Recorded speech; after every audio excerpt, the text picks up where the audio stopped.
Hello everyone and welcome to the BK Show. This is day 49 of the 365 Beard. Today I'm going to be talking about the UFC again. First part of this is going to be about Woodley. Woodley's calling out GSP, saying that he's been ducking him, calling it an embarrassment to the UFC because GSP is lying about what he wants to do. As far as I know, GSP said I need to take some time and think that out and we'll get back to you. Even if he doesn't want to fight Woodley, who cares? Woodley, I think, is the embarrassment to the UFC. Calling out everybody except for the people in the top 5, top 10. Apparently he wants a fight with Nate Diaz, probably because it's going to make him a lot of money, which is fine. That's what the UFC is about these days. And it sounds like Nate Diaz wants to fight, but mostly if he gets 15 million for it or something like that, his coach said, which is kind of absurd if he hasn't fought in well over a year. But anyways, why not fight Rory McDonald? Covington even. He's ready to go. Darren Till would be a good matchup. He's not quite in the top 5. He's a new up-and-comer, but he's beaten some big guys, or at least one big guy.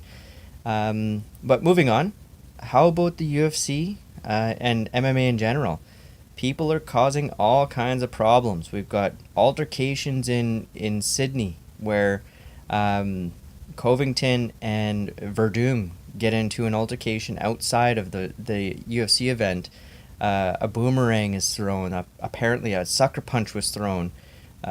There's a summons to appear in court, and the UFC hasn't really said anything. Let's get on to the Conor McGregor situation that I pointed out in my last video.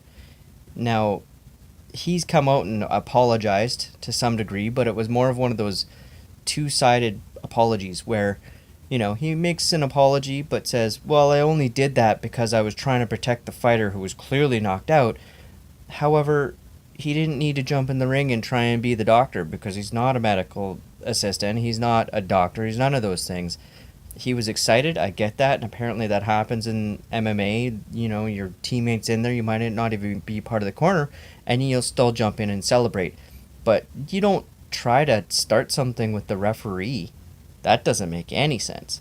Anyways, I've already covered that, but the part that I want to cover now is, where's the UFC in this? If a player in the NHL, the NFL, Major League Baseball, if any of those people got caught outside of their sport doing something that's illegal or shady or problematic that brings a bad image to their sport, immediately there would be some sort of statement from the governing body. So the UFC should come out and say, hey, we're investigating this, we take this seriously, there's likely punishment coming or something of the matter. But none of that's come out. They haven't said a word. And, there's been some side comments from Mazzulli about potentially Conor McGregor being off one of the cards, but how about a suspension?